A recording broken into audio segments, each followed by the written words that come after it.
দহন জ্বালায় জ্বলছে গোটা বঙ্গ। সবথেকে বেশি তাপমাত্রার গ্রাফ উঠতে দেখা গিয়েছে পশ্চিমের জেলাগুলিতে। এদিন 44 ডিগ্রি সেলসিয়াস ছুঁয়ে ফেলল বাঁকুড়ার তাপমাত্রা। হাওয়া অফিস বলছে দক্ষিণবঙ্গে তাপপ্রবাহের সতর্কবার্তা থাকছে বুধবার পর্যন্ত। 6 জেলায় চরম তাপপ্রবাহের পূর্বাভাস। বাতাসে রীতিমতো আগুন ঝরবে দুই মেদিনীপুর, ঝাড়গ্রাম, বাঁকুড়া, পশ্চিম বর্ধমান, বীরভূমে। এই জেলাগুলিতে তাপপ্রবাহের লাল সতর্কতা থাকছে আজ। কলকাতা সহ বাকি 9 জেলায় তাপপ্রবাহের কমলা সতর্কতা জারি।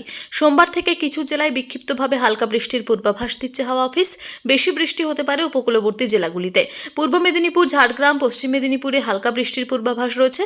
তবে মঙ্গলবার থেকে বৃষ্টির পরিমাণ কিছুটা বাড়তে পারে। তবে বৃষ্টি হলেও অস্বস্তিকর আবহাওয়ার হাত থেকে এখনই রক্ষা নেই বলে মনে করছেন আবহাওয়াবিদরা। সোম মঙ্গলে তাপমাত্রা সামান্যই কমতে পারে, তাতে অস্বস্তি বিশেষ কমবে না। এদিন কলকাতার তাপমাত্রা স্বাভাবিকের থেকে 5 ডিগ্রি সেলসিয়াস পর্যন্ত বেড়ে গিয়েছে। কলকাতা ও পার্শ্ববর্তী এলাকাগুলিতে চলছে শুষ্ক পশ্চিমী হাওয়ার দাপট। তবে শুধু দক্ষিণবঙ্গের জেলা নয়, তাপপ্রবাহের সতর্কতা থাকছে উত্তরবঙ্গের জেলাগুলিতেও। আগামী কয়েকদিন উত্তরবঙ্গের নিচের দিকের 3 জেলাতে গরম ও অস্বস্তি বাড়বে বলে জানাচ্ছে হাওয়া অফিস। মালদহ, 2 দিনাজপুরে বুধবার পর্যন্ত তাপপ্রবাহের পরিস্থিতি থাকবে কয়েকদিন।